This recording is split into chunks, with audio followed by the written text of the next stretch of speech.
গুঞ্জন রয়েছে ঢালিউড অভিনেত্রী শাবনূরের সঙ্গে সালমান শাহের প্রেমের সম্পর্ক ছিল, আর এই সম্পর্কের কারণেই নাকি সালমান মৌসুমী জুটি ভেঙে গিয়েছিল। বিষয়টি সত্যতা নিয়ে এবার কথা বলেছেন অভিনেতার সহকারী হিসাবে কাজ করা মনসুর আলী। সম্প্রতি একটি গণমাধ্যমের সাক্ষাৎকারে মনসুর আলী বলেন, সালমান শাহ ছিলেন অত্যন্ত ভদ্র, পরিশ্রমী ও পরিবারের প্রতি নিবেদিত একজন মানুষ। তিনি বলেন, সবসময় আমি ভাইকে নারীদের সম্মান করতে দেখেছি। শুধু শাবনূর কেন, কোনো নায়িকাকেই তিনি কুনজরে দেখতেন না।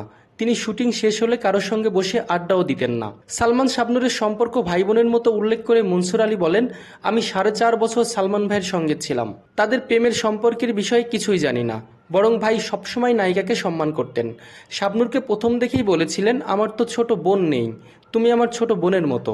মনসুর আলী আরও বলেন, শাবনূর নয়, চিত্রনায়িকা মৌসুমীকে নিয়ে সন্দেহ ছিল সালমানের সাবেক স্ত্রী সামিরা হকের।